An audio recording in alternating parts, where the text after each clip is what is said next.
cost of delivery is almost negligible, you're not going to make money in e-commerce. And I think that has somewhere come to fruition now.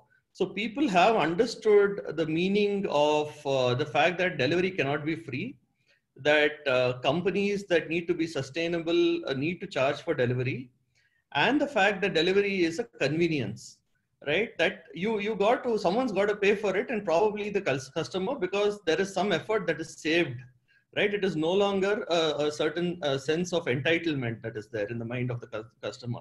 And I think that is a fundamental shift that has happened.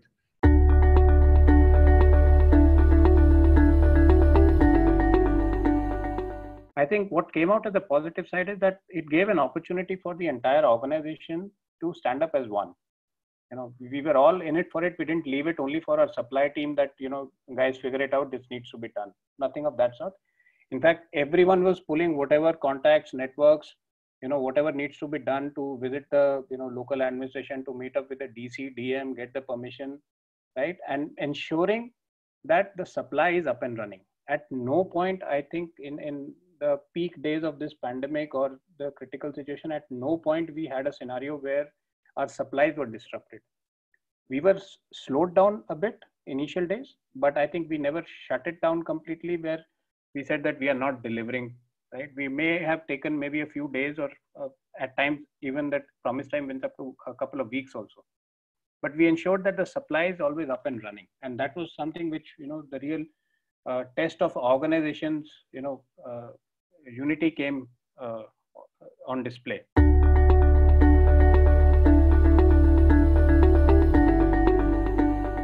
In terms of driving certain projects that had not seen fruition for several months before the lockdown, we established what we call a network of teams.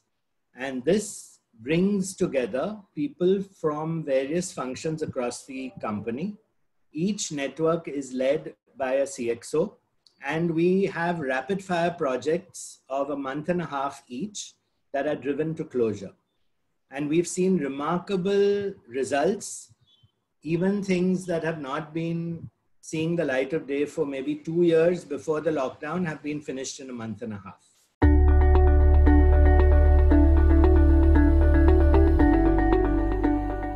We launched our internal urban academy. So we thought the lockdown, while work was not happening, we thought that this is a good time to skill people. So we launched our internal learning academy during this time.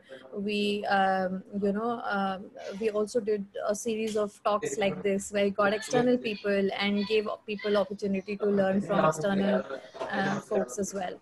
So there was a lot of focus, and I think that continues. That actually has not stopped.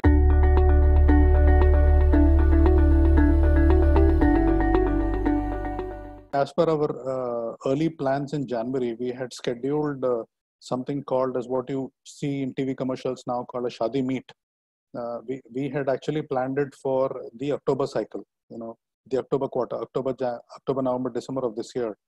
But seeing the situation that, to keep the business momentum up and running, we got since the business plan around Shadi Meet was already done.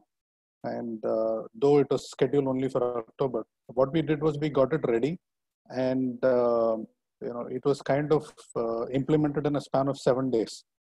The commercials were shot in no time, and the entire business model was publicized.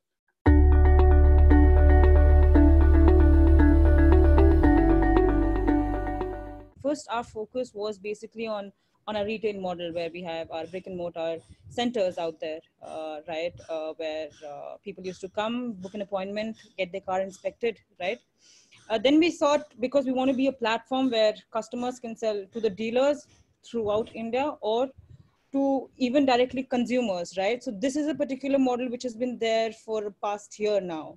What we've just done is maybe change the direction in terms of how we have marketed ourselves, because we've always marketed ourselves where you can come to our retail store. Now it is not only can you sell to dealers, which we are providing you, where you can see the bidding online, but we're also providing you an opportunity to sell to other consumers, right? So that you have more market to get the best price for your car.